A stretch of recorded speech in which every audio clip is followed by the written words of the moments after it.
Hej alle sammen. I dag skal vi snakke lidt om landbruget i Danmark. Vi har fået besøg af Moderaterne og Danmarksdemokraterne, Landbrug og Fødevare, og sidst men ikke mindst har vi fået besøg af den meget respekterede kemiker, Frans Ferdinand. Jeg tænker bare, at vi starter med at give ordet til Moderaterne, da I har så meget på hjerte omkring landbruget. Mit navn er John Hitler, og jeg er født i Østrig, og der repræsenterer Moderaterne. I Moderaterne vi snakker meget om landbrug, da vi føler, at det er de meget vigtige omdrejningspunkter i det danske samfund, og det ligesom har sådan en stor kerne for os her i Danmark. Vi vil jo gerne nå, som sagt, de klimamål, der er her i 2030, så vi har tænkt os at prøve at indføre en klimaafgift. Da vi mener, at det kunne hjælpe landmændene til ligesom at tænke meget mere bæredygtigt og prøve at procesoptimere deres landbrug.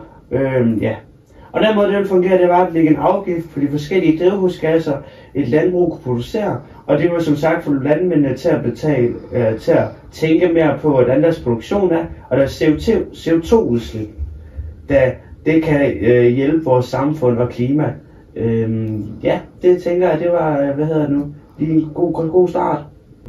Ja, for ligesom at komme bag det der argument der, så vil jeg lige præsentere mig selv. Jeg hedder Josef Stalin, og jeg kommer fra Rusland. Men der repræsenterer jeg Danmarksdemokraterne. Vi mener, at en CO2-afgift kan have mange konsekvenser og bør genovervejes. Derudover er det meget muligt, at flere funktioner i samfundet bliver ramt. Hvis landmændene ikke længere har råd til service på deres maskiner og udstyr, så er det ikke kun landmændene, det går ud over. Smeden kunne også miste en stor del af hans forretning og blive nødt til at flytte væk, hvis han skal forblive i produktionen. Det er derfor yderst vigtigt, at vi bibeholder landstrukturen for at sikre arbejdspladser og ikke lade dem i stikken. Derimod mener vi, det er åbenlyst, at vi burde understøtte landbruget og ikke slå dem ned med pisken, for nemlig at nedsætte mængden af CO2. Det er imperativt, at vi hjælper en af de største brancher, som Danmark er bygget på. Vi burde assistere i udvikling af bæredygtig produktion og mere miljøvenlig tilgang til drifter. Det er derfor ikke løsningen at indføre CO2-afgifter på ryggraden af dansk eksport, men i stedet forstærker dem. Det var mit modargument. Jamen, hvis der er en klimaafgift, så vil landmændene jo ikke tænke mere over klimaet. De vil jo bare tænke på profit mere end klima. Og det er jo ikke godt. Det er jo ikke det, vi vil have. Hvis der er en udgift på CO2 eller generelt drivhusgasser, så vil landmændene jo prøve at formindske det, da de ikke vil betale. Altså, de vil jo prøve at gøre udgiften mindre. Det er jo ikke set som en straf mere, men mere som et initiativ for at få landmændene til at tænke mere grønt. Og det vil jo så gøre, at deres landbrug bliver meget mere klimavenlige, hvis de prøver at formindske deres omkostninger igennem afgifter. Mange tak for jeres rigtig gode inputs, men nu sender vi ordet videre til brancheorganisationen Landbrug og Fødevare. Jamen, hold nu kæft, John! Kan vi lige holde kammertonen her? Ja. Hej alle sammen. Mit navn er Henrik Himmler, og jeg kommer rigtig fra Tyskland.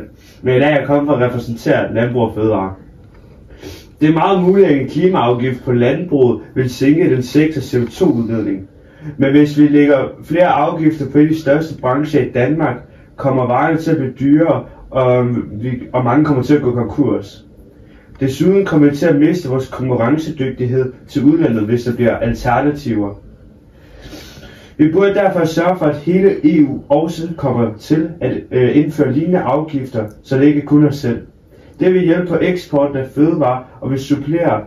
Dog mener vi, at landbrug og fødevarer ikke... Dog mener vi ved landbrug og fødevarer, at en afgift ikke er vejen frem. Og lignende Danmarksdemokrat føler vi, at understøttelsen af vores landbrug vil føre til et bedre resultat fremadrettet. Altså vi skal hjælpe vores landbrug, da de allerede kæmper en hård kamp for at producere de fødevarer, de har brug for og kan eksporte i Danmark. Nu er vi blevet rigtig hjertelig velkommen til vores klimaekspert, Frans Ferdinand. Ja, hej. Hej, mit navn er Frans Ferdinand, og jeg er født i Østrig. Og i dag er jeg her som klimaekspert. Vi har et endnu større problem. Se alt det kvælstof, der er i vores vand. Vi har taget en masse stikprøver rundt omkring. Det gjorde vi ved at tage lidt vand og overføre det til nogle nitrat- og nitrit-teststave. Vi har målt os frem til, at specifikt her i Grenaa er kvælstofniveauet alt for højt. For meget nitrat i vandmiljøet kan føre til overdreven vækst af alger. Dette kan forårsage, at der kommer for mange alger i vandet. For mange alger i vandet kan føre til iltmangel i vandet. Dette kan have alvorlige konsekvenser for fisk og andre vandlevende organismer, da der ikke længere er tilstrækkelig ilt til at overleve. Tak. Er Er der nogen, der lige har et sidste ord? Ja, jeg synes, det der med at fjerne en klimaafgift, det er kraftedeme fis. Vi skal fandme have en afgift. Nej, nu holder du kraftedeme kæft, mand. Gider fandme ikke høre på det lort mere. Okay. Mange tak for i aften. Ja, fuck dig.